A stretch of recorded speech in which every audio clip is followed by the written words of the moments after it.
Laking gulat ng CEO nang biglang may babaeng nag-trespassing at naghubad sa room niya at sinabing, "May anak tayo." Nang titrip lang kaya ito talagang nagkaanak sila. Pero paano nga ba nangyari yun? Ito ang kwento ni Kendra. Kung ano nga ang ikinaganda niya at ng pangalan niya, siya namang kinapangit ng buhay daw niya. Lalo na pagdating sa love life. Nanakan kasi siya ng isang lalaki noon at niloko naman siya ng kasalukuyang boyfriend niya. Kaya naman hinanap niya ito, ang lalaking nakabuntis sa kanya para panagutin siya. Panagutan sila ng kanilang anak. Naway, magustuhan natin ang kanyang kwento. "Sir, may bisita po pala kayo. May importante raw po siyang sasabihin sa inyo." Sa lubong ng isang katulong sa negosyanteng si Dwayne na siyang kararating lang ng bahay. "Nasaan siya?" Tanong naman ni Dwayne sa katulong nang mapansin niyang wala namang tao sa sala. Nandyan lang po siya kanina eh. Hahanapin ko lang po muna siya, sir. Baka nagpunta lang po sa banyo." Tugon naman ang katulong at nagsimula na nga itong maghanap sa sinasabing bisita ni Dwayne. Napabuntong hininga naman si Dwayne at dumiretso na ngang nagtungo sa kanyang kwarto kung saan hindi niya batid na may isang taong naghihintay sa kanya sa loob. Dahilan upang labis nga siyang magulat nang madatnan niya ang isang babaeng bigla na nga lamang naghubad sa kanyang harapan pagbukas niya ng pinto at may winawagayway pa nga at parang yung panty niya yon. "Sino ka?" Gulantang nasigaw ni Dwayne sa babae habang nanlalaki ang kanyang mga mata. Hindi naman sumagot ang babae na siyang walang ekspresyon sa mukha nito. Lalo na't hindi niya pinapahalata ang ginagawa nga niya. Nakasarkastika na pagwawagayway ng kanyang panty sa harapan ng lalaki. At nang mapagtanto nga ni Dwayne ang sitwasyon ay kaagad siyang tumalikod at sunod-sunod na lumunok. "Bakit parang gulat na gulat ka dyan? Para naman ngayon mo lang nakita tong katawan ko." Sabi ng babae na siyang nagpakunot ng noo ni Dwayne. "Ano bang sinasabi mo? Hindi nga kita kilala." Labis ang kalituhan nga ang namutawi sa mukha ni Dwayne dahil sa sinabi ng babae. "Ako si Kendra. Siguro ngayon lang taon nang lumipas pero siguro naman din na kahit pa paano familiar sa'yo ang pangalan ko." Pagpapakilala ng babae. "Wala akong kilalang Kendra." "Tss, pwede bang humarap ka sa akin? Paano tayo makakapag-usap ng maayos kung nakatalikod ka dyan?" "Paano ko haharap sa'yo kung nakahubad ka? Tapos may winawagayway ka pa ng panty mo." Napatingin nga si Kendra sa katawan niyang wala man lamang suot na kahit na ano at tumaray. "Ayoko nga. Isa pa, hindi ko na sinusuot ulit kapag naghubad na ako. Teka, nahihiya ka ba? Bakit ka pa mahihiyang makita ang katawan ko? May nangyari na nga sa atin noon, di ba? Ginawa ko to para mas maalala mong lahat." Mariin na naipikit naman ni Dwayne ang mga mata niya kung saan naikuyom niya rin ang mga kamao niya. Ani mo'y kinokontrol at ikinakalma ang sarili. Hindi naman niya kasi akalaing sa pag-uwi niya ay may isang babaeng hindi niya sigurado kung kilala niya ba at bigla na nga lamang maghuhubad sa harapan niya at nagwawagayway ng panty. "Pumunta ka na sa kanan mo. Kumuha ka ng towel. Sa loob ng closet gamitin mo para pantakip sa katawan mo." Itinuro nga ni Dwayne ang kanang direksyon habang nananatili pa rin siyang nakatalikod sa babae. Napabuntong hininga naman si Kendra at ipinag-cruise nga rin ang kanyang mga braso sa kanyang dibdib. Tila ba wala talagang balak na humarap sa kanya ang lalaki, kaya naman dahan-dahan siyang humakbang upang lapitan ito at tumayo nga sa mismong harapan ni Dwayne. Dahilan upang mapamulagat nga ang mga mata ni Dwayne dahil sa pagkabigla. "Sir Dwayne, Nakita niyo na po ba yung bisita niyo? Nang marinig nga ni Dwayne, ang boses ng katulong ay dali-dali siyang humakbang para isara ang pinto na siyang bahagya pang nakaawang kung saan hindi sinasadyang nabangga niya ang balikat ng babae. Dahilan para mawalan din ng balanse si Kendra. Nang mapagtanto nga yun ni Dwayne, mabilis niyang hinawakan ang kamay ni Kendra para hindi ito tuluyang matumba. Subalit naging dahilan naman yun para pareho nga silang bumagsak sa sahig. Parehong namimilog nga ang kanilang mga mata, dulot ng pagkagulat sa nangyari. Nasa ibabaw nga ni Kendra si Dwayne habang ang isang kamay ni Dwayne ay nasa ulo ni Kendra na siyang ginamit niya para hindi mauntog ang ulo nito sa sahig. Samantalang sa labas naman ng kwarto ay nakakunot lang ang noo ng katulong dulot ng pagtataka dahil sa biglang pagsara ng pinto at sa narinig niyang ingay sa loob. Ilang segundo munang tumayo ang katulong hanggang sa napagdesisyonan na nitong umalis. Baka naman gusto mo nang umalis sa ibabaw ng hubad kong katawan. Hindi ka naman siguro nag-enjoy, no? Nakataas ang isang kilay at sarkastikong tanong bigla ni Kendra kay Dwayne. Kaagad namang tumayo si Dwayne at tumikhim. Sabay binaling sa ibang direksyon ang paningin niya. Tumayo na rin si Kendra at inayos ang buhok niyang bahagyang nagulo dahil sa pagkabagsak nila. Mabuti pa umalis ka na rito. Kakalimutan ko tong bigla mong pag-trespass sa kwarto ko. Basta umalis ka na. Automatic ngang nagsalubong ang mga kilay ni Kendra sa sinabi ni Dwayne.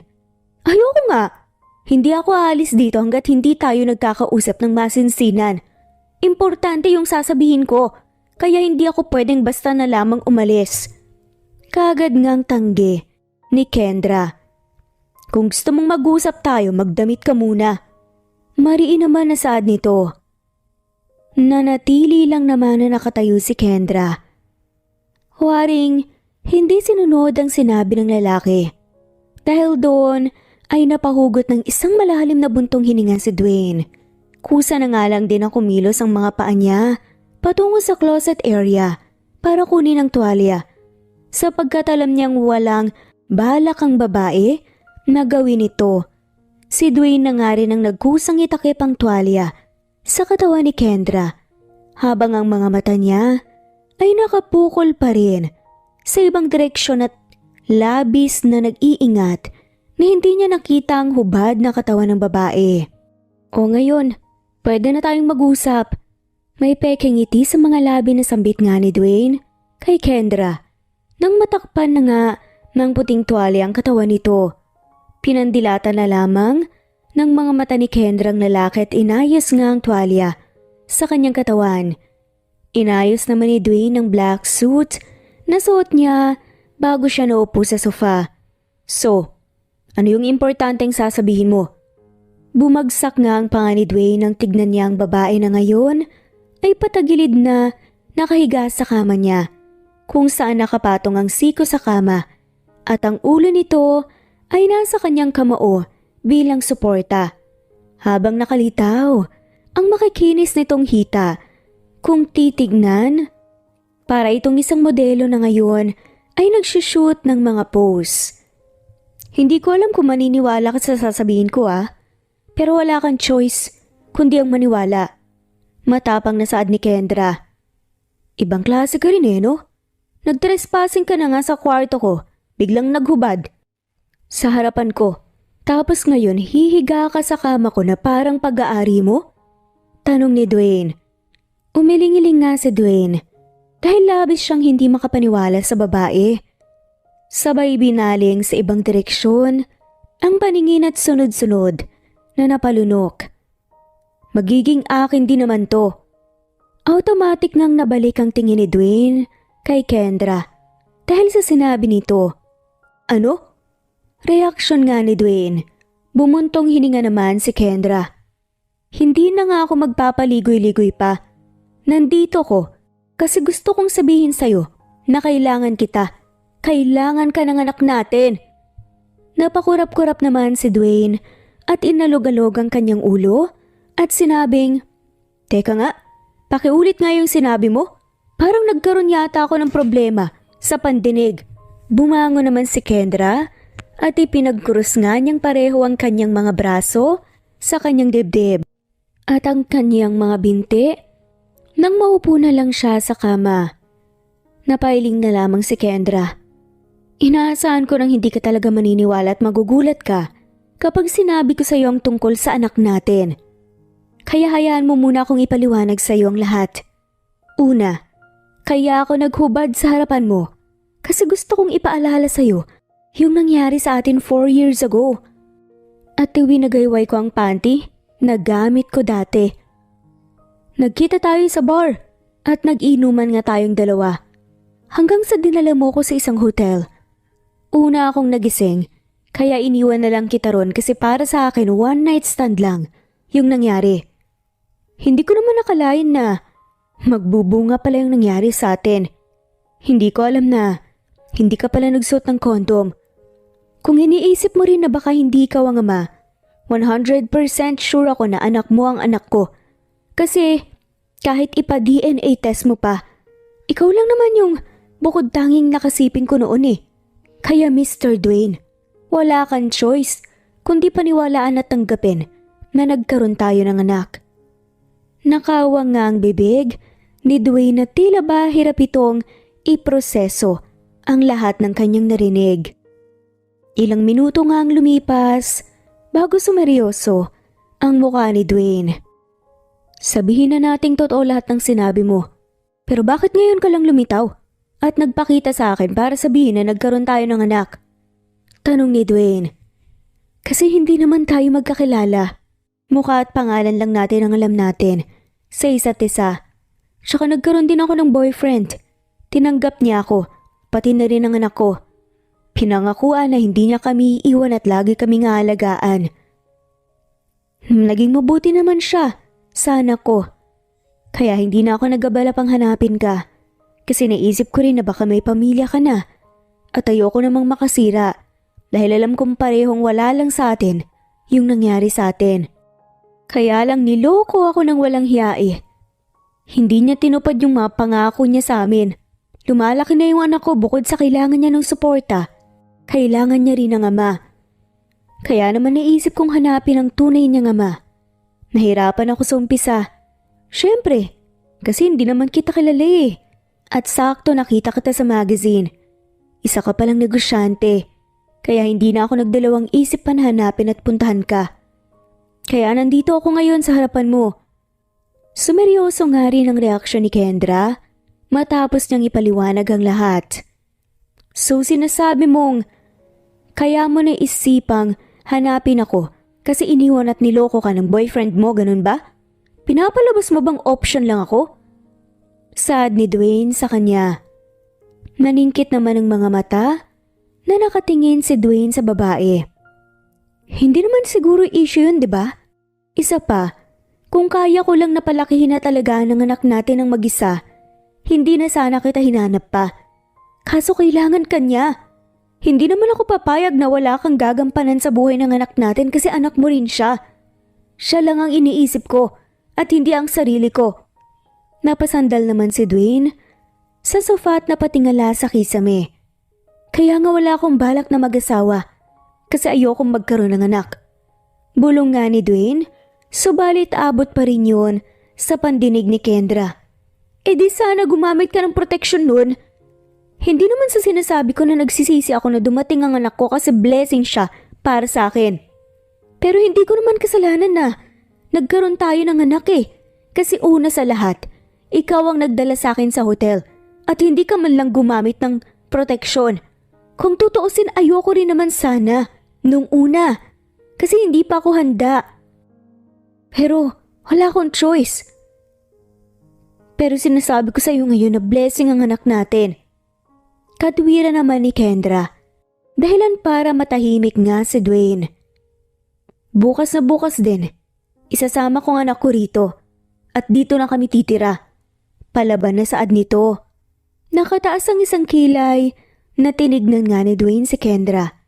Dahil sa sinabi nito. "Excuse me?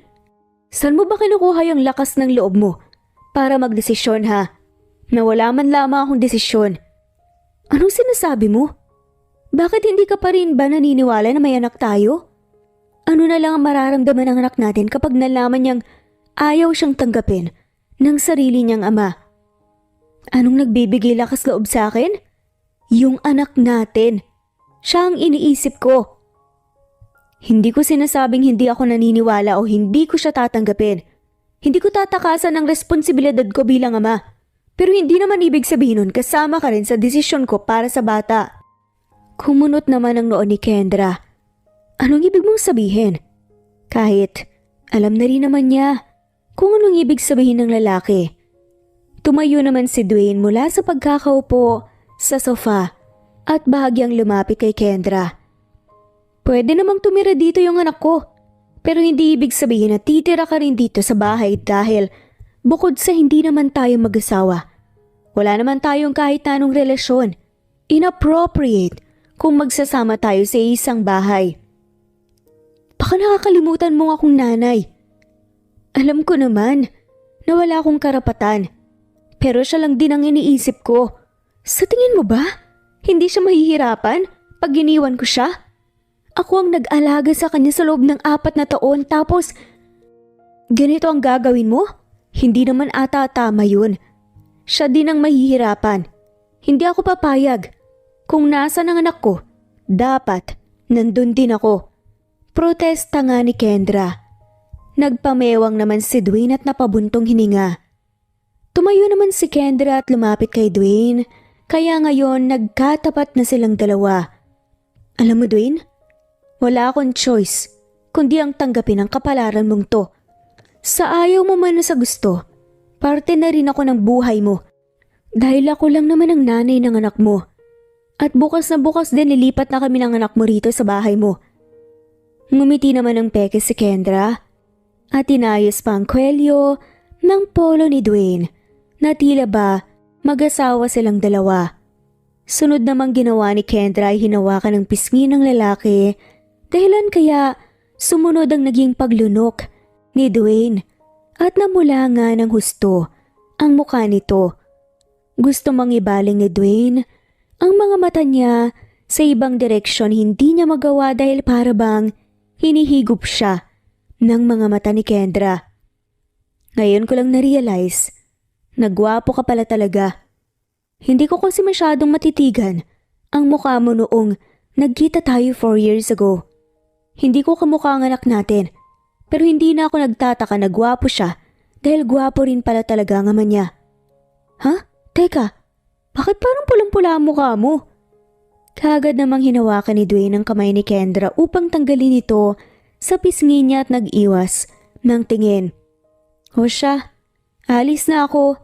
Iniwan ko kasi ang anak ko sa kaibigan ko at paniguradong hahanapin ako noon, kaya kailangan ko nang umuwi. Paalam nga ni Kendra at nagtungo sa pintuan. Huwag mong sabihin sa akin na alis ka na, towel lang ang nakabalot dyan sa katawan mo. Taas noong saad ni Dwayne. Napahinto naman si Kendra. Bago nga niya mabuksan ang pinto, ay bahagya nga siyang natigilan nang ma-realize niyang wala pala siyang suot na saplot dahil hinubad niya ito kanina. Kaya dali-dali siyang bumaba, bumalik at dinampot ang kanyang mga damit sa sahig. Magbibihis ako, tumalikod ka. Mariinuutos ni Kendra na siyang kagad na sinunod ni Dwayne. Huwag kang titingin na. Tss, parang kanina lang bigla kang naghubad sa harapan ko dahil nakita ko na ang katawan mo. Winagayway pa ang panty tapos ngayon ganyan ka? Saad ni Dwayne. Kahit na, basta huwag kang titingin hanggat hindi pa ako nakakapagbihis. Pagbabanta naman ni Kendra. Hindi ako titingin kasi hindi naman ako manyakis. Saad naman ni Dwayne. Dali-daling isinuot ni Kendra ang mga damit niya hanggang sa nagpaalam siyang muli at tuluyang umalis sakalang din nakahinga ng maayos si Dwayne. Ano? Talagang naghubad ka sa harap niya? Hindi makapaniwalang bulalas ng kaibigan ni Kendra na si Winnie matapos sabihin ang lahat ng nangyari. Tumango-tango ng dahan-dahan si Kendra. Wala akong choice. Alam ko kasing kapag sinabi ko ang tungkol sa anak namin, pwedeng hindi siya maniwala eh. Tsaka, yun lang din kasi ang naisip kong paraan para maalala niya yung nangyari sa amin dati. Grabe, hindi ako makapaniwala sa ginawa mo. Mabuti na lang at hindi nagkaroon ng round 2. Tapos yung panty mo, na 4 years ago pa winaw-gayway mo sa harapan niya? Sabi ni Winnie, habang kasalukuyan itong tinutulungan ng kaibigan sa pag-iimpake ng mga damit ni Kendra at ng anak nito. Hanggang sa may nakita nga siyang isang pulang panty. Teka, huwag mong sabihin ito yung winagayway mo. Aba may butas-butas na tong panty na to oh. Napailing na lamang si Kendra. Anong magagawa ko? Yan lang na butas na panty yung afford ko eh. Napailing na nga lamang ang kaibigan. Hindi niya alam kung matatawa ba siya, mahihiya para sa kaibigan. Sad pa nga ni Kendra. Tsaka anong sinasabi mong round 2? Huwag ka nga magmaang-maangan, Kendra. Alam ko naman na alam mo kung anong ibig kong sabihin. Napatikim si Kendra. Ang totoo niyan, gentleman siya. Kahit na nakahubad na nga ako sa harapan niya, talagang pinilit niya ako magbihis eh. Siya pa nga mismo yung naglagay ng towel sa katawan ko. Sigurado kung ibang lalaki yun ako, baka sinamantala na yung pagkakataon na nakahubad ako. Sad pa ni Kendra. Kung ganoon, mukhang mabuting tao naman pala nga ni Genesis eh. Siya nga pala, kamusta? Gwapo ba siya sa personal ha? Usisa pa ni Winnie, nahalata naman talaga ang interesado din dahil napatigil din ang kamay nito sa pagtitiklop ng mga damit na siyang nilalagay niya sa maleta. Unti-unti namang napangiti si Kendra at tumango-tango. Well, mas gwapo siya sa personal. Parang kinikilig pang ang kwento ni Kendra sa kanyang kaibigan. Samantala sa isang bar ay magkasama nga sina Dwayne at ang kaibigan niyang si Rodel. Habang umiinom, kung saan ikinuwento nga rin niya kung anong nangyari nung umuwi nga siya ng bahay. Bakit ka natatawa? Sa tingin mo ba nakakatawa yung sitwasyon ko? Anas nga ni Dwayne sa kanyang kaibigan nang mapansin niya na medyo natatawa ito. Hindi lang kasi talaga ako makapaniwala na may anak ka na pala. Ilang taon ka ring umiwas na makipag-date kasi ayaw mong magkaroon ng pamilya. Pero isang gabi, may bigla na lang susulpot na babae sa kwarto mo na biglang naghubad. Winagaywa yung panty na butas at sinabing nagkaroon kayo ng anak. Bakit kasi nakalimutan mong gumamit ng proteksyon nung ginawa niyo yung bagay na yun? Ngayon, nagkaroon ka tuloy ng responsibilidad bilang isang ama. Natatawa pang ang komento ni Rodel habang umiiling-iling. Nilagok na nga lang ni Dwayne ang shots niya habang seryoso ang muka. Pero kidding aside, Dwayne, ano nga palang plano mo? Sa bata? Napailing si Dwayne. Wala naman akong choice. Siyempre, kailangan kong panindigan ang pagiging ama ko sa anak ko. Sagot naman ni Dwayne. Paano yung nanay ng anak mo? Patitarhin mo rin ba sa bahay mo? Tanong ni Rodel. Sandaling natigilan si Dwayne bago muling tinungga ang shots niya bago nagsalita. Wala rin naman akong magagawa kung gusto niya talagang makasama yung anak namin. Ayoko rin namang ilayo yung bata sa nanay niya na nag-alaga sa kanya simula noong isinilang siya. Napaisip nga ang lalaki.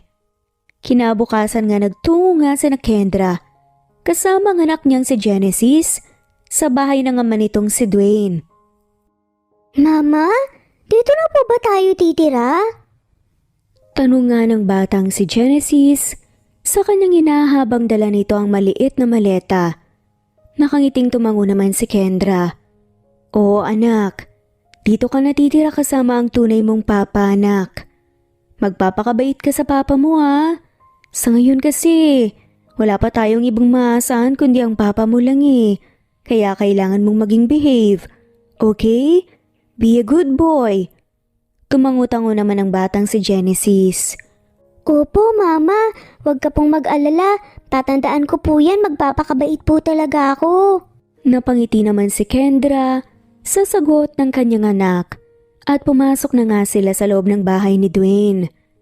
Nagulat naman ang katulong nang makita nito si Kendra na may dalang maleta habang ang isang kamay nito ay hawak ang kamay ng isang batang may dala ring maliit na maleta.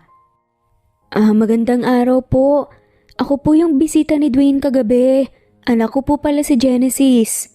Sabi nga ni Kendra sa katulong nang mapansin niya ito. Dahan-dahan namang lumapit ang katulong sa mag-ina. Ano palang ginagawa niyo rito? Nagtatakang ang tanong ng katulong kay Kendra.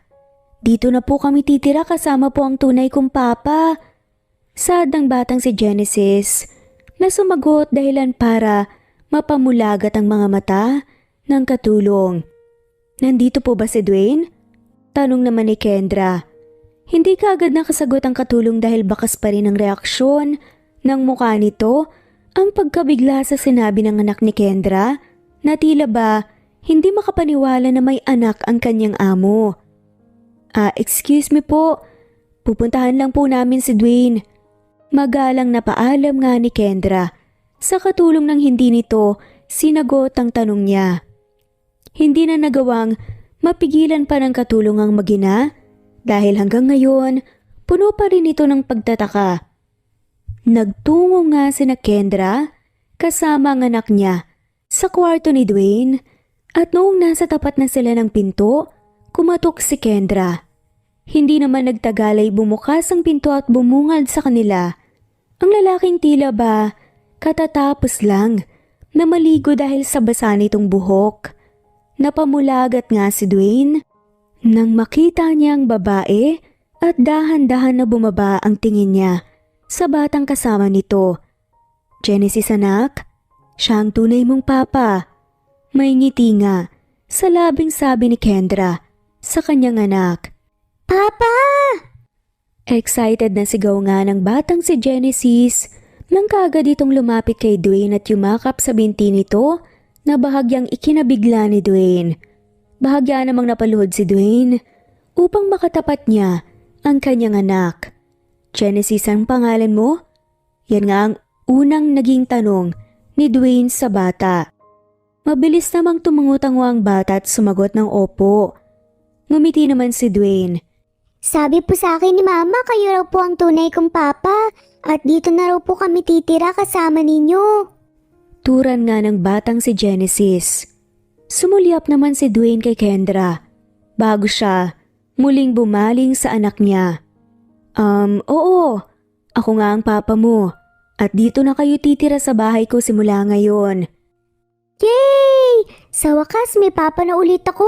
Hindi na rin mahihirapan si Mama sa pag-aalaga sa akin at hindi na rin siya mahihirapan sa paghahanap ng pambayad ng renta ng bahay dahil may bahay na po kami.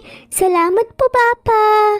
Tuwang-tuwa at inosenteng bulalas ng bata at napayakap pa kay Dwayne. Kagad namang nag-iwas ng tingin si Kendra nang tumingin sa kanya si Dwayne. Medyo nabigla rin kasi siya at nahiya sa sinabi ng kanyang anak. Dahil hindi niya inaasahan na sasabihin niya ni Genesis sa ama nito.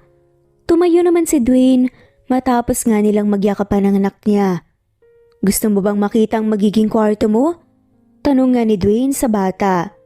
Kagad namang tumangutango si Genesis. Halika sasamahan kita. Tura ni Dwayne at habang hawak niya ang isang kamay ni Genesis ay sinamahan niya nga ito sa patungo sa magiging kwarto nito kung saan nakasunod naman din si Kendra sa kanila. Wow! Ito po bang magiging kwarto ko, Papa? Napakalaki po nito! Masayang sambit ni Genesis nang makita niya ang kwarto. Mabuti naman at nagustuhan mo. Nakangiting tura naman ni Dwayne.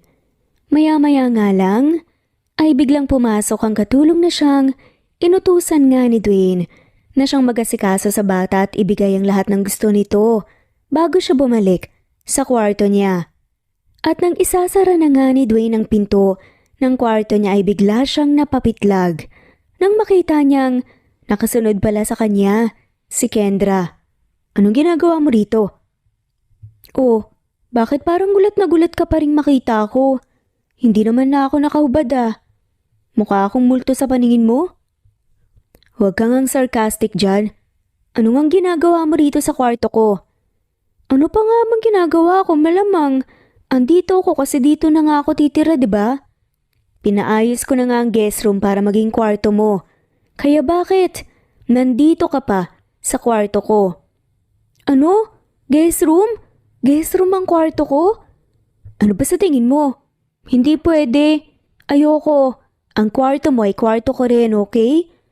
Mariin na ipikit nga ni Dwayne ang kanyang mga mata at bumuntong hininga na animoy pinipigilan ang pagkaubos ng kanyang pasensya. Sa guest room ang kwarto mo, kaya please, lumabas ka na. Hindi tama na magsasama tayo sa isang kwarto dahil hindi naman tayo mag-asawa. Sana naisip mo yun. Mahinahon ng boses, naturan nga ni Dwayne kay Kendra. Inaasar naman ni Kendra ang lalaki. Tawang-tawa siya sa sarili niya. Ano naman ngayon kung di tayo mag-asawa? Nagsiping nga tayo noon, di ba? Kahit wala tayong relasyon. Kaya nga may nabuong Genesis sa mundong to. Mag-asawa man tayo, hindi. Anong pinagkaiba? Kung magsasama tayo sa isang kwarto, may anak na nga tayo. Katwiran nga ni Kendra.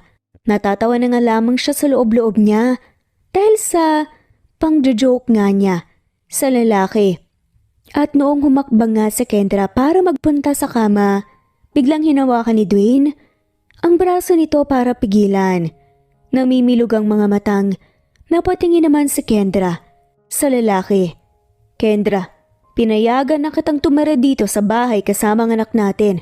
Pero hindi ko sinabing magsasama tayo sa isang kwarto. Ikaw na rin nagsabi kagabi na wala lang sa ating dalawa yung nangyari sa atin noon. Kaya wag mo nang ungkatin pa yun para lang bigyan ng katwiran ang kagustuhan mo na magstay sa kwarto ko. Seryosong boses, nausal nga ni Dwayne. Ano ba kasing masama kung gusto kong magstay dito? May asawa ka ba o girlfriend? Isa pa, hindi naman kita pipilitin na magtabi tayo sa kama. Sapat na sa akin na nasa sahig ako kaya sa sofa. Ayoko lang talagang mag-isa ako sa magiging kwarto ko. Gustuhin ko mang magstay sa kwarto ng anak natin. Hindi naman siya kaagad makakatulog kapag may katabi siya sa kama. Natatakot akong mag-isa. Kaya ayoko magstay sa guest room. Hindi ko pa naman bahay to. Nang sabihin nga yun ni Kendra, bahagya siyang napayuko. Ang kaninang seryosong mga mata ni Dwayne sa isang iglap, biglang huminahon at lumamlam. Unti-unti ring lumuwag ang pagkakahawak niya sa braso ni Kendra hanggang sa binitawan niya rin ito. Akmang lalabas na sana si Dwayne ng kwarto nang bigla siyang matigilan nang mapansin niya ang braso ni Kendra na medyo namumula sa parteng hinawakan niya. Sorry. Usal nga ni Dwayne sa mahina ngunit sapat lang ang lakas ng boses para marinig ni Kendra. Nagtaka naman si Kendra kung bakit bigla na lamang nagsorry ang lalaki at nang mapansin niya ang nakatingin nga sa braso niya si Dwayne, kagad niyang itinago ang kamay niya sa likod niya. Hindi mo na kailangan mag-sorry. Alam ko naman na naiinis ka na sa akin kasi masyado akong makulit at mapilit. Di kung hindi ako pwedeng magstay rito sa kwarto mo, okay lang naman. Hindi naman kita pipilitin eh. Sapat na yung hinayaan mo kung tumira dito sa bahay mo kasama ang anak ko. Pasensya ka na. Natatakot kasi akong mag-isa sa kwarto eh. Lalo na't medyo malaki. Tapos ang dami pang salamin. Nang biglang sabi ni Dwayne, okay lang. Dito ka na magstay sa kwarto ko. Natigilan nga si Kendra sa biglaang sinabi ni Dwayne. Pwede mo nang ayusin ang gamit mo. Puntahan ko lang si Genesis. Paalam nga ni Dwayne at lumabas ng kwarto. Naiwan naman si Kendra na litong-lito. Hindi niya kasi mawari kung bakit bigla na nga lamang nagbago ang isip ni Dwayne at pumayag na manatili siya sa kwarto nito. Anong nangyari sa kanya? Parang kanina lang naiinis siya sa akin ah. at ani mo isang tigreng kalmado. Pero anumang oras, handang umatake. Tapos sa isang iglap, bigla na lang siyang naging parang maamong tupa. Nalilito ang reaksyon ni Kendra habang nakakunot ang noo. Ngunit kahit na nagtataka, napangiti na nga lamang si Kendra at sinimulan na niyang ayusin ang mga gamit niya. Habang si Dwayne naman, pinuntahan nga ang anak nitong si Genesis sa kwarto. "Kamusta? Komportable ka ba rito sa kwarto mo?" Tanong nga ni Dwayne sa kanyang anak nang madatnan niya ito sa kama habang nagbabasa ng pambatang libro at tinabihan ito. Napunta naman sa kanyang atensyon ng bata. Okay naman po ako rito, Papa. Pero iniisip ko lang po si Mama. Ha? Bakit naman? Kasi po sabi po ng katulong kanina, mag-isa lang daw po si Mama sa kwarto eh. Gusto ko po sanang samahan si Mama pero alam ko pong hindi po siya papayag dahil hindi raw po ako makakatulog kagad. Papa, pwede po bang favor? Pwede niyo po bang samahan po si Mama sa kwarto niya po? Umawang naman ng bahagya ang mga labi ni Dwayne. Pwede mo bang sabihin sa akin kung bakit? Nag-aalala ka sa mama mo na mag-isa lang siya sa kwarto? Takot po kasi si Mama mag-isa po sa kwarto. Kasi po, dati daw po may monster daw po bigla pong pumasok sa kwarto niya. Sagot nga ng batang si Genesis. Kahit na nagugulamihanan pa rin, sa sagot ng anak hindi na nagtanong pa si Dwayne. "Huwag kang mag-alala. Magkasama kami ng mama mo sa isang kwarto. Kaya walang papasok na monster para saktan ng mama mo." Nakangiting sabi naman ni Dwayne sa kanyang anak. "Salamat po, Papa." Tuwang-tuwa na niyakap ni Genesis ang kanyang ama. Sumapit nga ang gabi matapos nilang kumain ay inayos na ni Kendra ang mahihigaan niya sa sahig. Sakto naman ang pagpasok ni Dwayne kung saan ilang segundo rin niyang pinanood ang ginagawa ni Kendra. Sa sahig nga, natulog si Kendra habang si Dwayne ay sa kama. Subalit hindi magawang makatulog ni Dwayne at madalas nga niyang tapunan ng sulyap si Kendra na siyang natutulog sa sahig. Bumangon naman si Dwayne at nagtungo sa kusina para uminom ng tubig. Pagbalik niya, imbes na bumalik siya sa kama, naisipan niyang sa sofa na nga lamang matulog. Kaya namutawi ang pagtataka sa mukha ni Kendra nang siya ay magising dahil nadatnan niya si Dwayne na nakabaluktot na natutulog sa sofa. Bakit naman kaya sa sofa siya natulog? Hindi pa niya naisip na mahabang katawan niya para pagkasyahin ang sarili niya sa sofa? Bulong nga ni Kendra sa sarili. Nang araw na yon, bumisita nga ang kaibigan ni Kendra na si Winnie sa bahay ni Dwayne para kumustahin ang mag-ina. "Mabuti naman at okay lang kayo rito. Masaya ako para sa inyo ng anak mo, lalo na para kay Genesis, kasi kasama niya na rin sa wakas ang tunay niyang tatay." Usal nga ni Winnie kay Kendra habang magkausap silang dalawa sa sala. "Oo nga halos 2 araw pa lang kami rito pero mabilis na nakapag-adjust si Genesis. Maayos din ang relasyon nilang dalawa ni Dwayne. Kapag nakita mo sila, naku, akalain mong matagal na talaga silang magkasama." Kwento naman ni Kendra. "Siya nga pala, pinuntahan ako ni Miko kahapon. Hinahanap niya kayong mag-ina. Kaya sinabi ko sa kanya yung totoo na kasama niyo na yung tatay ni Genesis." Tura ni Winnie, kaya bahagyang natigilan si Kendra. Lingid sa kanilang kaalaman, nakatayo si Dwayne sa hindi kalayuan habang pinakikinggan ang pinag-uusapan nila. "Sinabi mo ba kung nasan kami ng anak ko?" Kaagad namang umiling si Winnie. "Siyempre hindi. Ang kapal naman ng mukha niya para guluhin pa kayong mag-ina pagkatapos kanyang lokohin. Pasalamat nga ang tarantadong yun at nagawa ko pang makapagpigil. Hindi ko makakalimutan kung paano kanya niloko at kung paano niya pinakialaman yung perang matagal mo nang pinaghirapan at inipon para sa anak mo. Wag lang talaga siyang magpapakita sa akin ulit kasi babasagin ko talaga ang mukha ng tarantadong yun."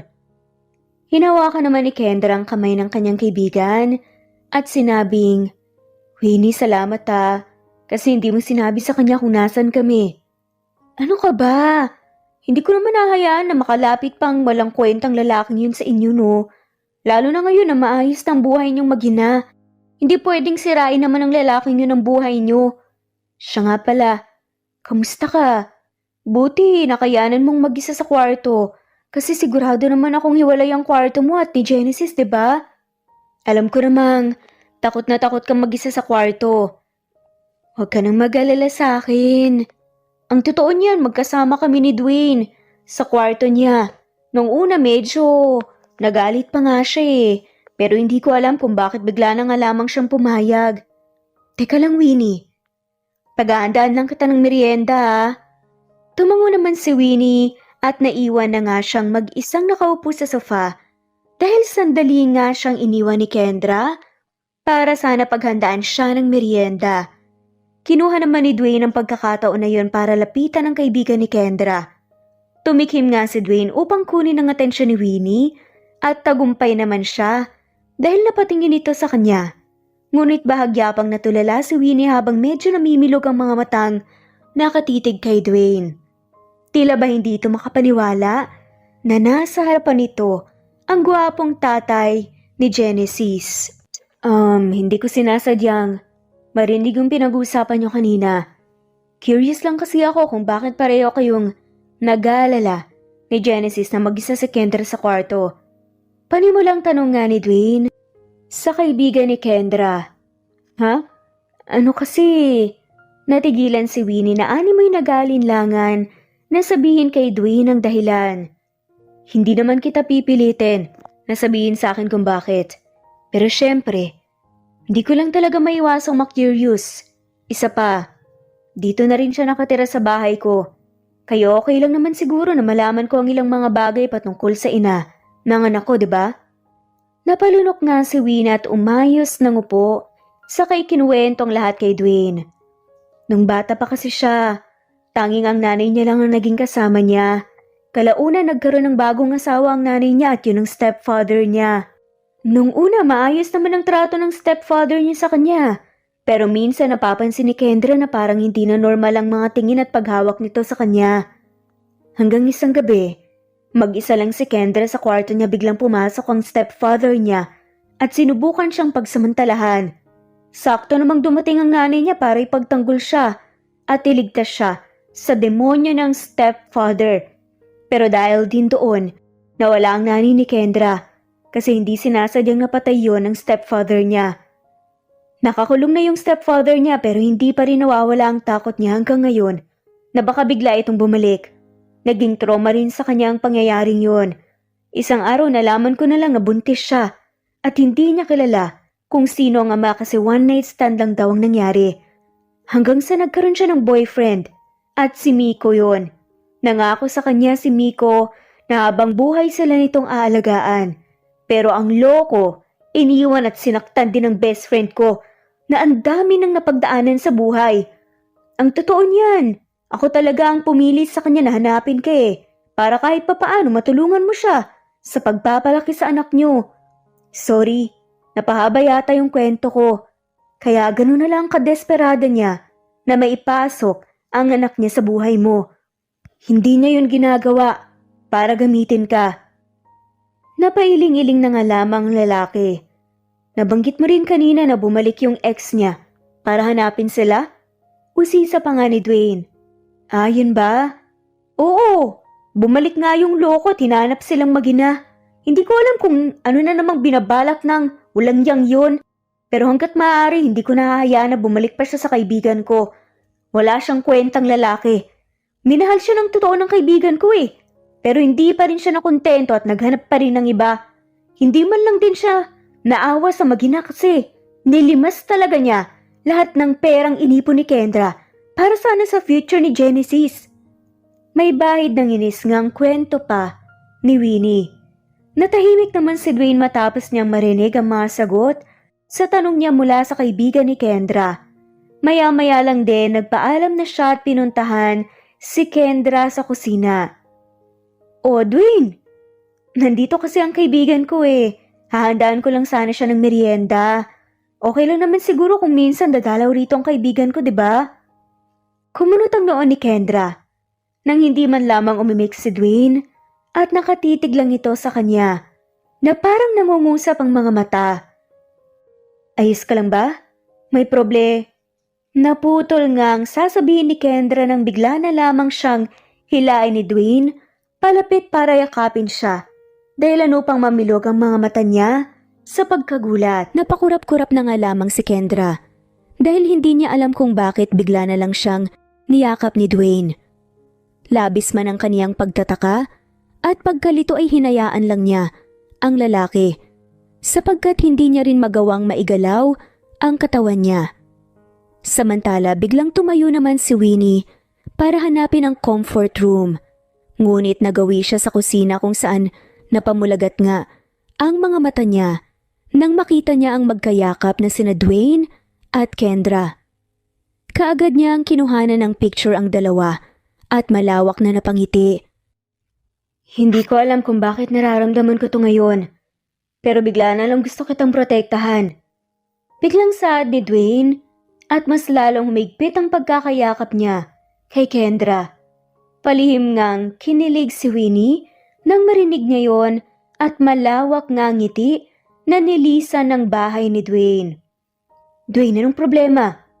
Punong-puno nga ng pagtataka na tanong pa ni Kendra. Hayaan mong protektahan kita.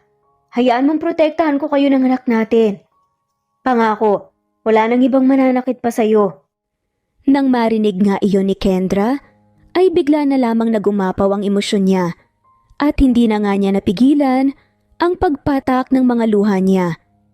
Ilang minuto nga ang lumipas ay natapos na nga rin ang sandaling iyon, kung saan bigla silang nailang sa isa't isa kaya naman kaagad na nagpaalam si Kendra para puntahan ang kaniyang kaibigan sa sala. Ngunit nagtaka nga siya nang madatnan niyang wala na roon ang kaibigan niya. Kinuha na nga niya ang cellphone na niyang nakalapag sa lamesita at nakita niyang may text sa kanya ang kaibigan.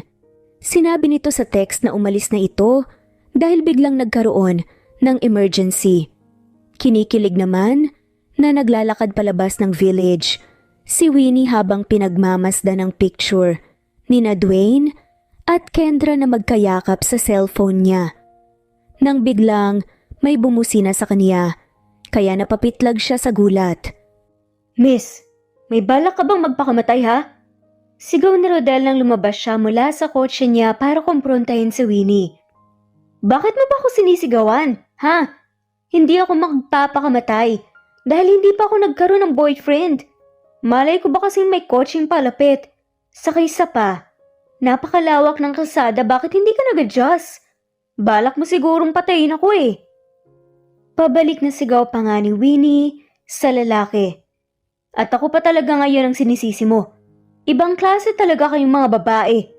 Buliyaw nga ni Rodel kay Winnie bago siya muling pumasok sa loob ng kotse niya at pinaharurot ito. Umiling-iling nang sinundan naman ng tingin ni Winnie ang papalayong kotse at nagpatuloy na nga sa paglalakad. Sa bahay naman ni Dwayne patungo na si Kendra. Sa kwarto nang makasalubong niya, si Dwayne at tila ba nagmamadali. Saan ka pupunta? Usisa nga ni Kendra. It's none of your business. Supladong sagot naman ni Dwayne na nagtuloy-tuloy lang sa pag-automatic namang kumunot ang noo ni Kendra dahil sa inasta ni Dwayne sa kanya. Anong problema ng taong yun?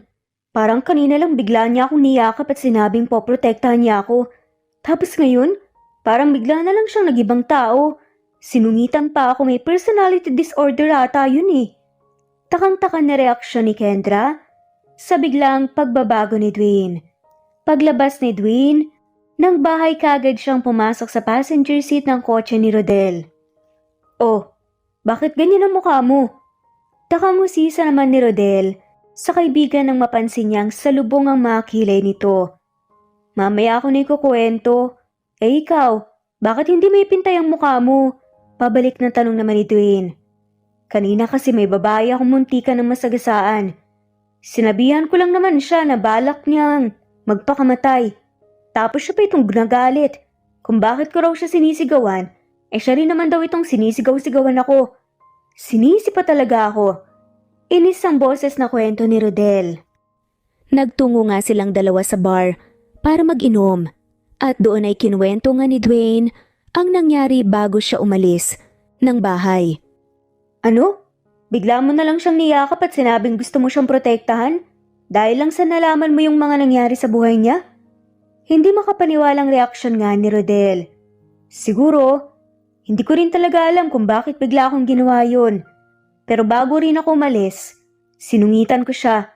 Wika naman ni Dwayne. Alam mo, sigurado ako ngayon na iisipin niya na may personality disorder ka. Bakit kasi bigla mo siyang niyakap? Tapos sinabing poprotektahan mo siya tapos bigla mo na lang siyang sinungitan. Pero teka nga, baka naman talaga nahuhulog ka na sa kanya. Kaya mo nagawa at nasabi yun sa kanya. Imposible yan.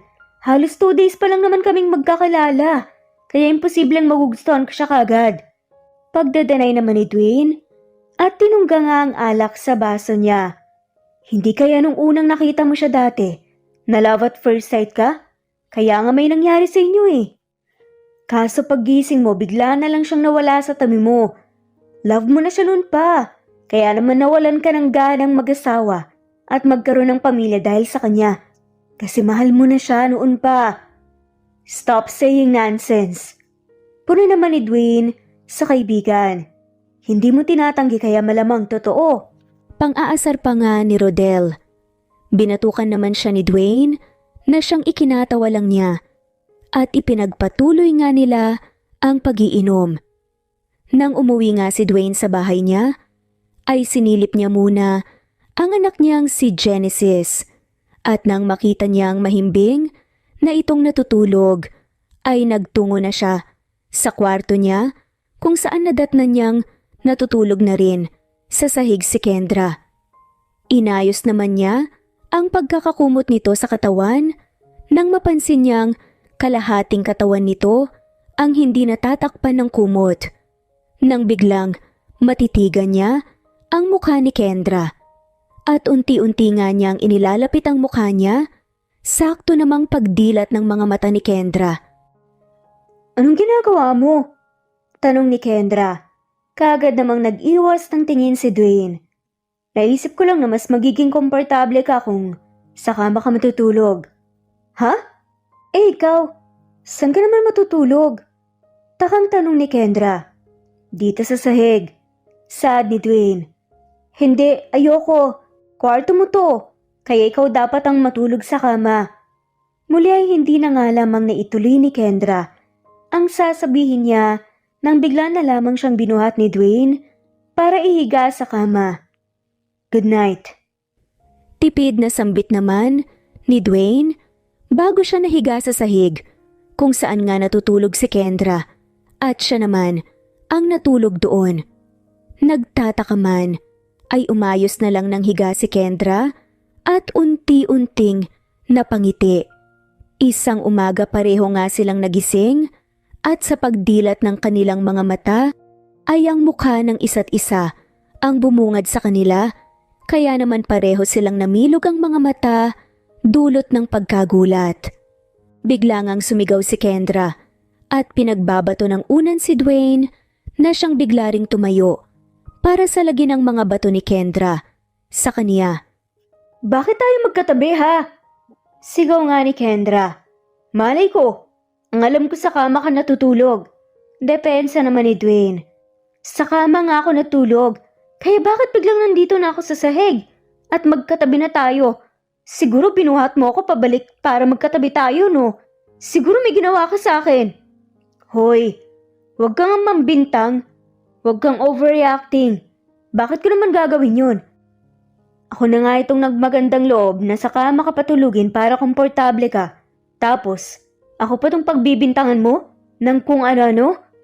Tanong nga ni Dwayne. Natigilan nga si Kendra at inalala ang nangyari kagabi.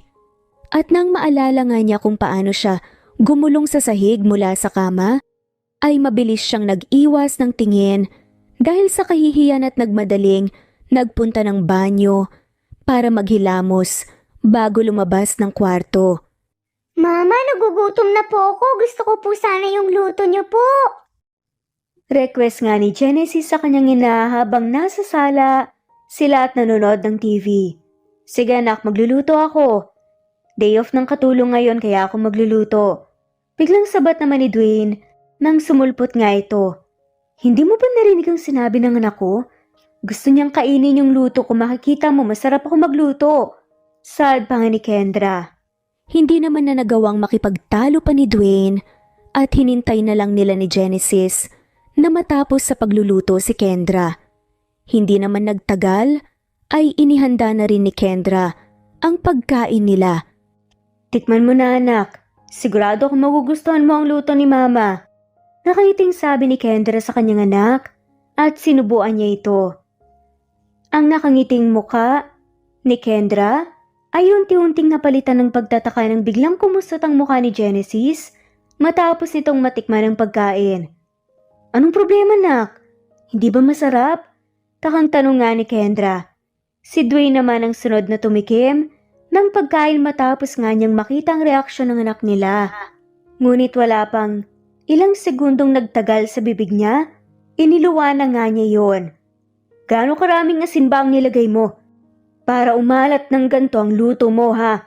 Dahil sa naging reaksyon ni Dwayne, ay tinikman na rin ni Kendra ang niluto niya. At katulad ni Dwayne, ay kaagad niya ring iyon na iniluwa. Marunong ako magluto, no? Sadyang nadamihan ko lang talaga sa paglalagay ng asin kasi hindi ako nakafocus kanina.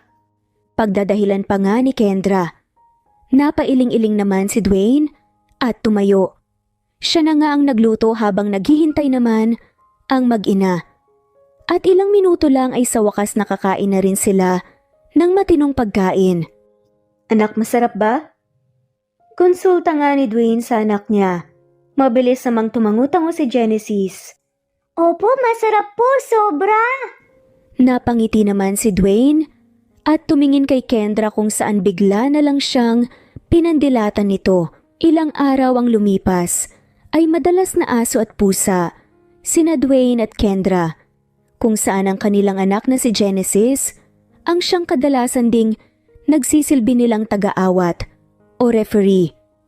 Katulad na nga lang ngayon kung saan nadatnan nga ni Genesis ang kaniyang mga magulang na nagbabatuhan ng unan sa kwarto na siyang tumigil lang nang mapansin nga nila ang kanilang anak na siyang nakatayo sa pinto na napabuntong hininga pa. Biglang hinawakan ni Genesis ang tig-isang kamay ng kaniyang mga magulang at hinila nga ang mga ito patungong sala. Anak, saan mo kami dadalhin? Tanong naman ni Kendra. Nang magtungo nga sila sa sala ay tinuro ni Genesis ang basag na baso sa sahig. Aksidente pong nabasag ng pusa. Kinuha ko po yung pusa sa labas kasi naawa po ako eh. Turan nga ni Genesis. Bago pa man makapagsalita ang mga magulang niya. Pareho namang napalingon sina Dwayne at Kendra sa pusang nasa sofa at natutulog. Bantayan mo si Genesis. Ako nung maglilinis. Sambit ni Dwayne kay Kendra patukoy sa basag na baso sa sahig. Isang araw, habang abala nga si Dwayne, sa kanyang opisina ay bigla na nga lamang dumalaw sa kanya si Kendra. Busy ka? Bungad na tanong nga ni Kendra pagpasok niya ng opisina at nang lapitan niya si Dwayne. Hindi ba halata? Piloso pong tugon naman ni Dwayne habang ang kanyang atensyon ay nasa mga dokumentong hawak niya. Bakit bang suplado mo? Bipolar. Kung minsan sweet, pero minsan naman masungit. Parang dati lang bigla mo lang akong niyayakap at sinasabing po protektahan mo ako. Hindi talaga kita maintindihan, alam mo ba yun? Napanguso nga si Kendra nang maupo siya sa mismong mesa. Pinapanood lang niya si Dwayne sa ginagawa nito at sa tuwing sumusulyap ito sa kaniya ay kaagad niya itong pinandidilatan ng mga mata habang nakanguso pa rin na animoy isang batang nagtatampo. Hindi naman siya pinansin ni Dwayne kaya naman naisip niyang guluhin ito sa paraang kinuha niya ang ilang mga dokument sa mesa at tahimik na binasa. At kada tinitingnan nga ni Kendra ang mga dokumento ay hindi nawawala ang komento niyang boring. Dahilan para mapabuntong hininga si Dwayne at tumingin sa kanya. Nagpunta ka lang ba rito para guluhin ako ha? Sad ni Dwayne. Imbes na matinag, ay ikinurap-kurap lang ni Kendra ang mga mata niya at ngumisi na tila ba lalong inaasar si Dwayne. Tumayo naman si Dwayne at itinukod ang dalawang kamay sa mesa sa parehong gilid ni Kendra at kinorner nga siya. Anong ginagawa mo? May kaba nga sa boses na tanong ni Kendra kung saan unti-unti niyang inilalayo ang mukha niya. Ngunit, kada inilalayo nga ni Kendra ang mukha niya, ay siya namang lalong paglapit ni Dwayne hanggang sa sobrang lapit na ng mga mukha nila na ultimo ang paghinga ng bawat isa ay naririnig na nila. Bakit ka ba kasi nandito? Na-miss mo ang atensyon ko? Nasa sayo na ang atensyon ko, sabihin mo kung ano pang gusto mong gawin ko. Ngumisi nga si Dwayne. Ani may lalong inaasar si Kendra dahil ramdam niya ang mabilis na pagtibok ng puso nito. Huwag kang assuming. Singhal naman ni Kendra, napilit pa ring iniiwasan na magtamang mga tingin nila. Tayo lang naman ang nandito. Pwede mong gawin lahat ng gusto mong gawin. Sa akin. Isa pa, hindi ka na dapat nahihiya pa sa akin. Naghubad ka na nga sa harapan ko one time, di ba? Nakangising usal pa ni Dwayne na siyang nagdulot ng lalong pagpula ng mukha ni Kendra. Huwag mo nga yang ipaalala. Naputol nga ang sasabihin ni Kendra nang matigilan siya dahil sa biglang pagdikit ng mga ilong nila nang iharap nga niya ang mukha niya sa mukha ni Dwayne para tingnan ito. Tila ba huminto sa paggalaw ang paligid nilang dalawa at nanatili sila sa moment na iyon ng ilang minuto. Unti-unti na nga ring inilalapit ni Dwayne ang mukha niya habang si Kendra naman ay bigla na lamang naipikit ang mga mata. Unti na nga lang ay magdidikit na ang kanilang mga labi. Subalit na udlot iyon nang bigla na lamang magring ang cellphone ni Dwayne na siyang nasa mesa.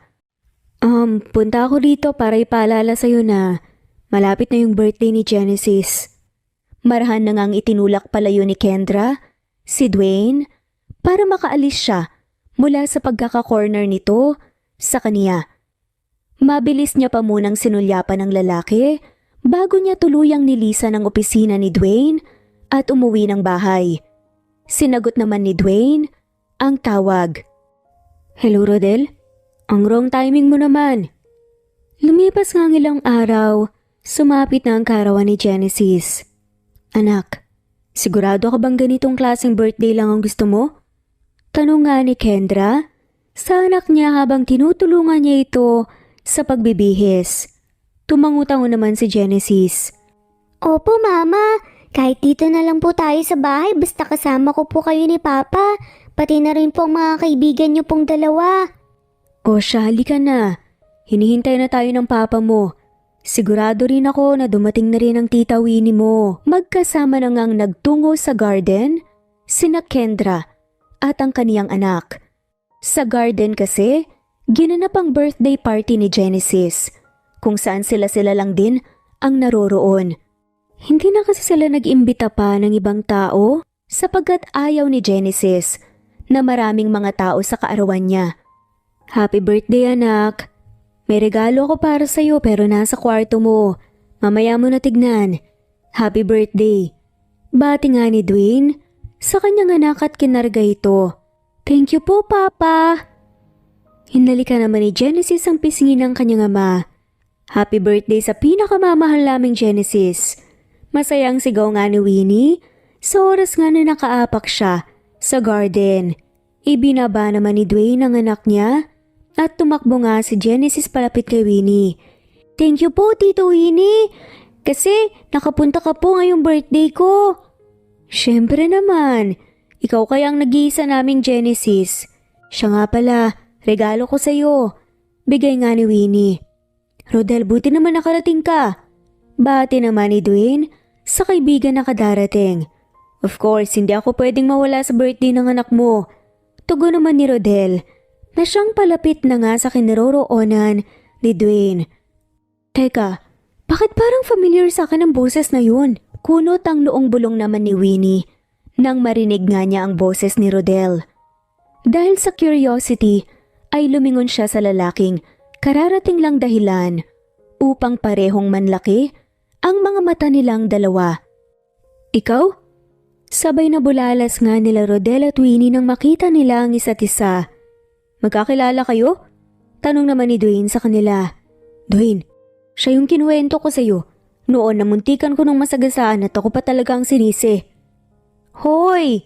Sinadya mo naman talagang sagasaan ako, no? Protesta naman ni Winnie. Kasalanan ko bang nasa gitna ka ng kalsada? Mamaya na kayo magbangayan. Birthday ng anak ko kaya wag niyong sirain ang araw na to. Natatawang pag-awat naman ni Dwayne sa kanila. Anak, mag-wish ka na at hipan mo ng kandila sa cake mo. Nakangiting sambit naman ni Kendra. Pumuwesto naman si Genesis sa harapan ng cake habang sina Dwayne at Kendra ay nakatayo naman sa magkabila niya. Hinanda naman ni Rodel at Winnie ang mga kamerang hawak nila para pikturan nito. Pumikit nga si Genesis para mag-wish, saka nito hinipan na ang kandila. Pagkatapos ngayon ay nagpalakpakan sila. Teka, maganda siguro kung may sweet picture kayong pamilya. Biglang suwestyon naman ni Rodel. Tama, pagsang-ayon naman ni Winnie. Genesis, gusto mo bang sabay kang i-kiss ng mga magulang mo sa pisngi tapos kukuhanan ko kayo ng picture? Tanong naman ni Rodel sa bata. Kaagad namang tumangutango si Genesis. Opo, gusto ko po yun. The best suggestion po yan. Napangiti naman si Rodel at kumindat sa bata. Tila ba naintindihan ng batang si Genesis ang ibig ipahiwatig ni Rodel nang kumindat din ito pabalik. Okay, ready? 1, 2, 3. Pagkabilang nga ni Rodel ng 3 ay sabay na humalik sina Kendra at Dwayne sa magkabilang pisngi ng kanilang anak. Ngunit hindi nila inaasahan ang biglang pag-iwas ni Genesis, dahilan upang magdami ang mga labi nila. Parehong napamulagat sa gulat ang mga mata ni Dwayne at Kendra dahil sa nangyari, habang sina Rodel at Winnie naman ay parehong tuwang-tuwa na patuloy na kinukuhanan ng picture ang dalawa kung saan kasama na rin nila ang batang si Genesis. Nang mapagtantungan ni Dwayne at Kendra ang nangyari, ay pareho silang humiwalay sa isa't isa at nag-iwasan din ng tingin. Naging masaya naman ang kaarawan na iyon ni Genesis. Ngunit, maya-maya lang ay hindi nila inaasahan ang pagdating ng isang hindi inaasahang bisita at ang kaninang mga nakangiti nilang mukha ay dagling naglaho. Sir, pasensya na po. Nagpumilit po kasi siyang pumasok eh. Tura ng katulong. Anong ginagawa mo rito? Seryosong boses na tanong ni Kendra sa lalaking hindi niya inaasahan na makikita niya. Hindi mo ba namiss ang ex mo? Nakangiting sambit naman ng lalaki. At nangakmang hahawakan nito si Kendra. Kaagad nang pumagitan si Dwayne para ilayo si Kendra. As far as I know, hindi ka welcome dito, kaya umalis ka na. Sabi nga ni Dwayne kay Miko. Ngumisi naman si Miko. So, ikaw pala yung tatay ni Genesis. Nandito ako kasi birthday niya at para dalawin silang mag-ina. Wala naman sigurong masama ron kasi ilang taon din akong naging tatay-tatayan ni Genesis. Kaya wag kang makialam. Tumalim naman ang mga tingin ni Dwayne kay Miko. May pakialam ako kasi anak ko si Genesis. Higit sa lahat nandito ka sa bahay ko. Mayabang ka lang kasi mayaman ka. Kung umasta ka parang pag-aari mo na sina Kendra at Genesis ah. Bakit? Ngayon ka lang naman dumating sa buhay nila, di ba? At ako ang kasama nila nung mga panahon na wala ka. Isa pa, mahal mo ko, Kendra. At kapag sinabi kong sasama sila sa akin ngayon, sasama sila. Kendra, sorry sa mga nagawa ko. Pinagsisihan ko na yun. Nung nawala kayo ni Genesis, nagbagong buhay na ako. Ngayon, may bahay na akong nabili para sa ating 3. Pwede na tayong magsimula ulit. Usal pa nga ni Miko. Inakbayan naman ni Dwayne si Kendra at inilapit sa kanya. Sorry, pero hindi sila sasama sa'yo. Maayos ng buhay nila ngayong kasama nila ako, kaya wag mo na silang guluhin pa. Natawa naman si Miko. Huwag ka nga magpatawa. Mahal namin ni Kendra ang isa't isa, anak lang ang sayo, pero mas marami kaming pinagsamahan kahit tanungin mo pa si Kendra. Mayabang na saad pa ni Miko. Napalingon naman si Dwayne kay Kendra. Habang ang kanyang mga mata ay may bahid ng pag-aalala. Pag-aalala na baka biglang ang sumamang magina kay Miko at iwan siya ng mga to. Napalunok naman si Kendra bago niya niyakap ang bewang ni Dwayne. Miko, tumigil ka na. Walang kwenta yung mga sinasabi mo. Iniwan mo kami noon, di ba? Kaya, bakit bumalik ka pa ngayong okay na kami? Isa pa hinding-hindi na ako ulit sasama sa'yo. Nung iniwan mo ako, nawala na rin ang pagmamahal ko para sa'yo. At ngayon may iba na akong mahal. At si Dwayne yun. Biglang ang bumilis ang tibok ng puso ni Dwayne sa kaniyang mga narinig na sinabi ni Kendra. At pinigilan din nito ang sarili na mapangiti. Narinig mo naman sigurong sinabi niya, diba? Kaya umalis ka na. Usal nga ni Dwayne kay Miko. Kendra, please. Alam kong hindi totoong sinasabi mo. Gusto mo lang akong saktan dahil sa ginawa ko sa'yo. Pero maniwala ka. Nagbago na ako. Pilit pa nga ni Miko kay Kendra. Pwede ba, Miko? Tigilan mo na ang kaibigan ko. Hindi ka na niya mahal kaya tanggapin mo na lang ang katotohanan. Inis na saad naman ni Winnie. Tawagin niyo po yung guard. Hindi po siya imbitado at ayoko pong masira itong araw na to para sa anak ko. Baling nga ni Kendra sa katulong na siyang kaagad namang sumunod at bumalik kasama ang mga guard na siyang pilit na kinaladkad paalis si Miko habang patuloy naman itong nagpupumiglas at nakikiusap kay Kendra. Yung sinabi mo kanina, totoo ba yun? O sinabi mo lang yun para masaktan siya? Tanong nga ni Dwayne bigla. Napalingon si Kendra kay Dwayne. Nang magsalita ito. Genesis, halika muna punta tayo sa kwarto mo para buksan yung regalo namin para sa'yo. Saad naman ni Winnie sa bata.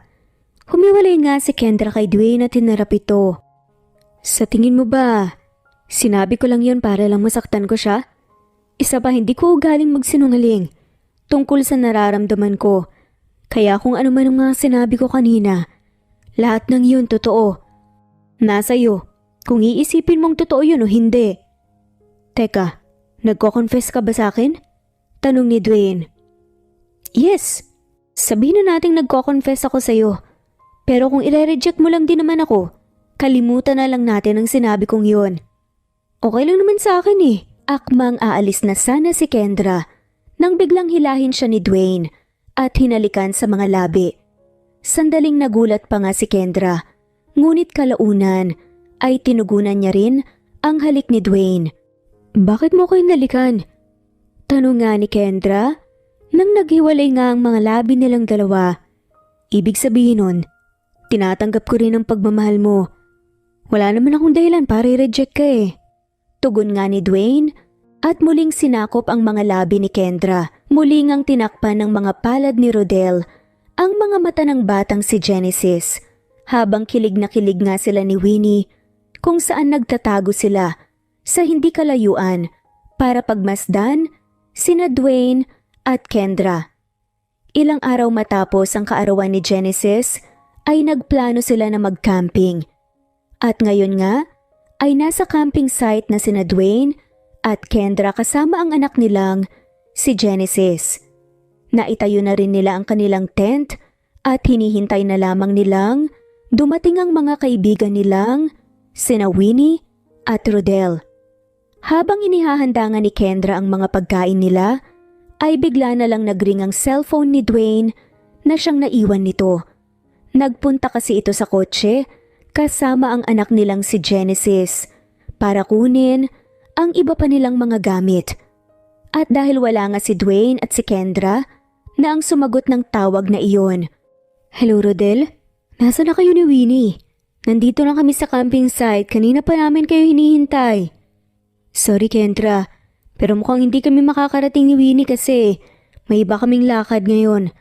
Pakisabi na lang kay Dwayne ha, tiyak naman kaming mag-enjoy kayong tatlo dyan. Usal nga ni Rodel sa kabilang linya. Ha? Kailan pa kayo nagkamabutihan ni Winnie? Takang reaksyon naman ni Kendra. Mahabang storya. Siya nga pala, may sasabihin ako tungkol kay Dwayne. Alam mo bang dati, lagi niyang sinasabi na wala siyang balak na mag-asawa dahil ayaw niyang magkaroon ng pamilya. Pero nang dumating ka sa buhay niya, parang nagiba na yata ang isip niya. Mahal na mahal ka ni Dwayne. At alam kong seryoso siya sa'yo. Huwag kang mag-alala dahil safe yung puso mo sa kaibigan ko. O siya, mag-enjoy kayo bye! Binabaan na nga ng tawag ni Rodel si Kendra bago pa man ito makapagtanong. Sakto naman ding bumalik na rin ang mag-ama dala ang ilan pa nilang mga gamit. Dwayne, tumawag pala si Rodel.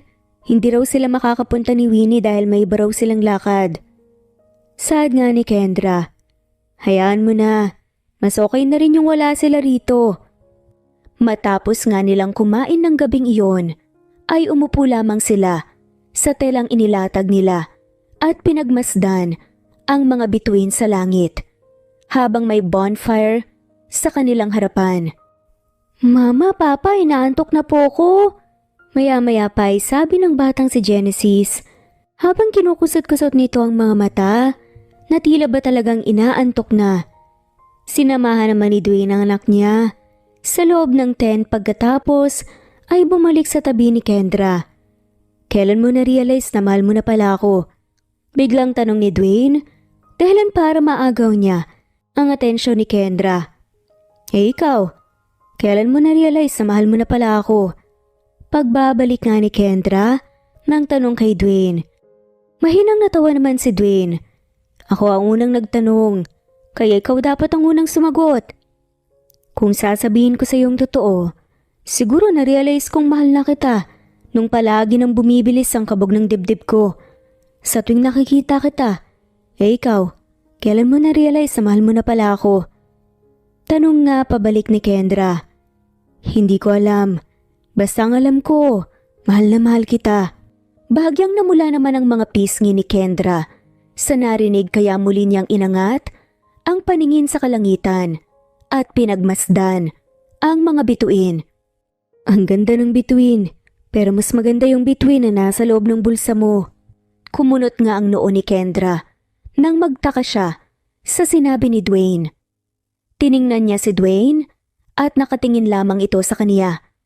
Para malaman kung ano ang ibig sabihin ni Dwayne, ay dinukot nga ni Kendra ang bulsa ng pantalon niya at natigilan nga siya nang makita niya sa palad niya ang isang singsing kung saan star ang hugis ng bato nito. Paano napunta tong singsing sa bulsa ko? Takang tanong ni Kendra at kinuha naman ni Dwayne ng singsing mula kay Kendra. May sasabihin ako sa iyo.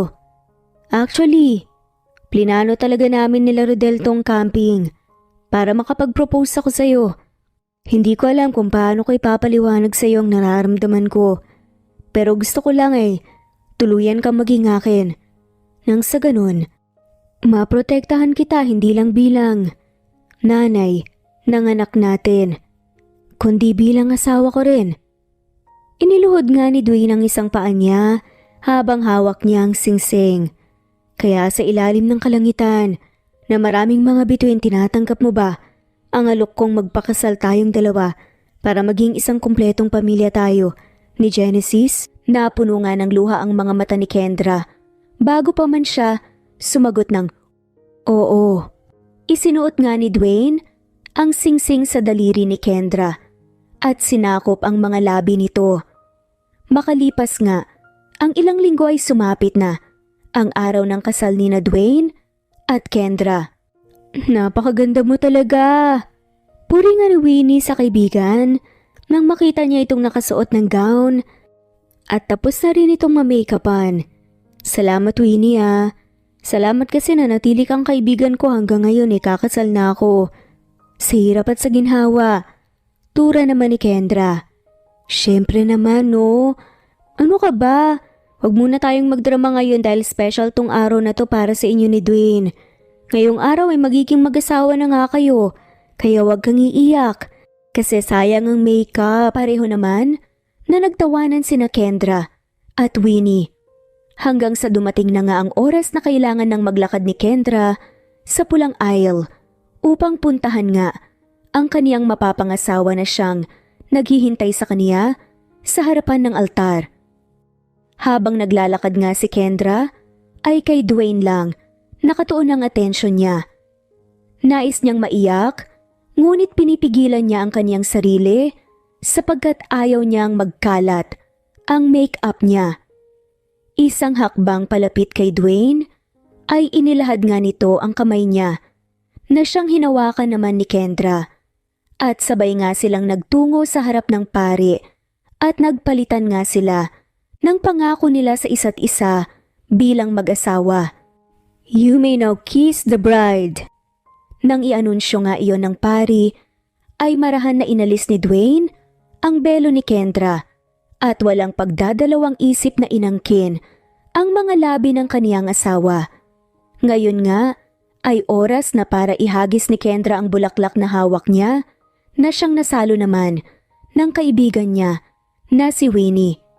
Nagkatinginan na nga sina Winnie at Rodel at parehas na namula ang kanilang mga mukha na siyang umani ng mga reaksyon at asaran mula sa ibang taong naroroon kasama na ang bagong kasal na sina Dwayne at Kendra.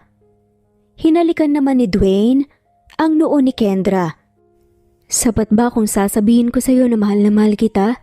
Kasi ang totoo niyan, hindi ko alam kung paano ko ipapaliwanag ang nararamdaman ko ngayon. Mukhang tama nga si Rodel na kaya wala akong balak na magpakasal at magkaroon ng pamilya noon. Kasi gusto ng puso ko na makita kita ulit.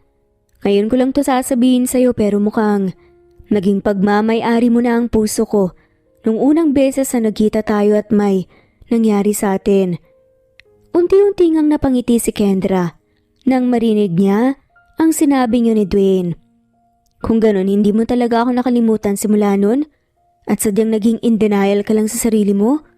Tumango si Dwayne. "Ganun na nga. Hindi ko akalain na talagang nabihag ko ang puso mo sa unang beses na nagkita tayo. Pero masaya ako kasi sa huli ang ama pa rin ni Genesis ang siyang napangasawa ko. Sana ikaw na talaga hanggang dulo." Nakangiting sambit naman ni Kendra.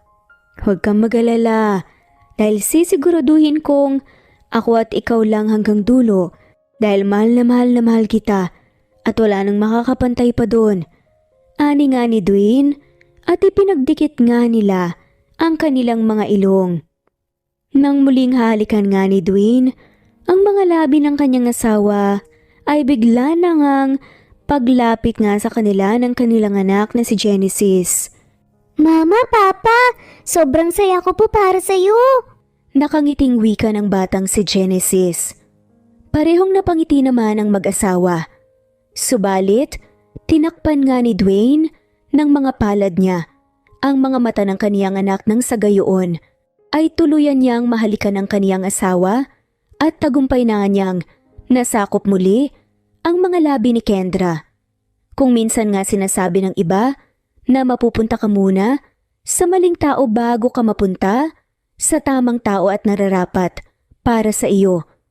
Minsan nga ay kailangan mo munang masaktan sa piling ng maling tao na iyon bago ka magiging masaya sa tamang taong nakalaan para sa iyo. Katulad na nga lang ni Kendra at Dwayne. Pinagtakpo nga silang muli dahil sa pagkakaroon nila ng anak at dahil nga iniwan si Kendra ng maling taong minahal niya, ngunit niloko lamang siya. Sa buhay, may mga pagkakataon na hindi natin napagtatanto na ang mga bagay ay may dahilan kung bakit nangyayari. Kailangan mo lang maniwala sa kapangyarihan ng tunay na pag-ibig dahil ito lang ang tunay na magpaparamdam sa iyo ng tunay na kasiyahan. Namuhay nga sila ng masaya at puno ng pagmamahal. At dito na nga po nagtatapos ang kwentong pagmamahalan ni Kendra at Dwayne kasama ang kanilang mga anak. Maraming salamat po sa lahat. Muli ito ang Cat Amazing Story Speech. Thanks for listening at shoutout po sa mga sumusunod. Not Green Fox, Carmelita Mendoza, Marilyn Babula, Berry, Liliano Bebe, Presbyteros Rose, Medel Talon, Jane, Lani Pardillo, Marlene Kayanan, Leonisa Azotes, D. Marie Ramos, Araceli Lilio Saria, Miras Channel, Raquel Epe, Gina Tutor, Jane Hartley, Sunshine Sotalbo, Maricel Cabigon, Merlin Baroza, Gina Marayo, Merlin Rodel Obejero, Hans, Cecilia Comoda, Taha ni Vlog, Merlin, Kuya Atok, Maria Merly Brogada, Marilu Cabantac, Filipina, Eileen, Mercedita San Jose, Lovina Galang, Lilian, Teresita de Jesus, Monina Aviles, Yula Pedrona, Romana Gorospe, Rosemary Vasquez, Marley Lazaraga, Leonisa Azotes, Jocelyn Tancinco, Estelita Mahia, Ding Lege, Marisa de los Reyes Arroyo, Leia Paul Vinar, Steve the Music, Rain, Presbyteros Rose, Ostonalito, Alexa Ani, Matea Estrera, Agustina, Onaba Cogin, Jessica Vargas, Celine, Merlilin, Baroza, Annie Hoson, Elimana Lili, Mercy Villantes, Elia Evangelista Anderson, Eli Bitasolo of Italy, Ann Mariano, Fredelisa de Guzman, Carmencita Falcon, Merlin Bravo, Cecilia Ramos, Evangeline Zamora, Edralina Gatchoan, Marites Nitura, Agustina Niceto, Marian, Ann Aliflor, Lily Roda Barcial, Alma Ebdao, Minda Tandok, Flores, Melinda Sano, Thelma Mora, Juliet Panlilio, Edna, Elvie, Delia, Fenavares, Sally Lariano, London Villas, Danica Selga, Lani Pardillo, Teresita Schmid, Charlie, Nora Bell Evans, Roger, Lloyd Dasalon, Bella, Nelly Ortiz, Mary Rose Carillo Jesusa, Enday Samante, Enday Lebra, Yolanda Tejida, Honey Villasenor, Tessie, Marichan, Ann Mariano, Wilma Guzman, Gabrielio, Liu, Maria Rica Natividad, Nelani Juan, Anita Hernando, Teresita Arevalo, Raquel Magno, Carmencita Falcon, Flordet, Nat Greenfax, Luz Templo Nuevo, Teresita Schmid, Flor Cabrera, Virginia Salazar, Luz Templo Nuevo, Leia, Madeline Tagle, Wilma Villafuerte, Isaac Ablon, Menchita de Belen, Federico, Mercy Edrosolo, Fe, Adamson Machas, Quinciano Ebas, Eli Ramirez Elizabeth Gilas, Harem Ruhi, Julius Edna Romero, Charlie Angelina Samia, Emma Gadiano, Rosemary Vasquez, Lisa, Estelita Mahia, Elvi Candontol, Corazon Danke of University of Eastern Philippines University, Teresita, Neil Bacolor, Evangeline Zamora, Charlie Jane Clemente, Susan Upaga, Susan Rodrigo, Fred Deliza de Guzman, Juby Hernandez, Helen Murillo, Edarlina Fahil, Rosie, Juliet Kaday, Kuya Atok, Betty Losnong, Crescen, Susana, Tessie, Rumbawa, Lovina Galang, Aida Jurado, Emily Kinlog, Mirna Hamero, Liz Berito, Gabrielio, Juan Spotify, Imelda Fortes of Columbus City, Larry Malapaya, Dance, Remy's Life Official, Ellie Evangelist Anderson, Choi, Ree, Jasmine Baya, Jerowina Aquino, Emeguba, Marilyn Babula, Shane Villarmino, Beth Sardina, Gabriel, Nino Regidor, Mel Abrogar, Rosemary Vasquez at shoutout na rin po sa lahat ng mga walang sawang sumusubaybay. Maraming salamat po. Veronica Briseño, Violeta Murillo, Teresita, Teresa Bulie, Christine Flores, Nesbeth Anaban, Flor Salvalion, Kuwait, Raquel Labay, Kuya Atok, Lani Pardillo, Eva Violeta, Presbyteres Rose, Amy Regalado, Teresita, Res Cavilla Havana, Precious, Lilian Nobebe, Eli Evangelista Anderson, Marziel Arcilias, Rosemary Palaganas, Rose Martinito, Ding Liege, Alexa Gomez, Jomira Bueno, Amy Fenavares, Irma Emma, Lali Emralino, Tortillas Gaming, Matea Estrera, Anali Flor, Rosemary Tinito, Rosemary Palaganas, Excelsis Tagala, Emily Kinlog, Rosemary, MM, Penning Escal, Neri Cabangon, Lucia Baldo, Rosemary Vasquez, Londono Villas, Faye, Rosemary, Angelo, Vicky Adlaon, Mercy Villantes, Rezeline Unday, Allen, Ace, Nino Regidor, Jeyo Cadtec, Escapades Matilda, Irma Valerio, Agustina Aniceto, Cecilia Alvior, Naitan Canada, Lily Roda Barcial, Eli Ramirez, Doris Day Pangan, Lynn Lee of Macau, Reyes, Rebecca Tezuka, Noel Macero, Rizalina Credo, Mitchie Karch, Romel Carion, Juliet Panlilio, Lynn, Merlilyn Zenny Marion, Wenoni Anya Lucas from Bacolod City, Merlina Aparata, Annalyn Nantes, Flordette, Lorena Utod, Faye, Anita Hernando, Roach Ann Rodriguez, at shoutout na rin po sa lahat ng mga walang sawang sumusubaybay. Maraming salamat po.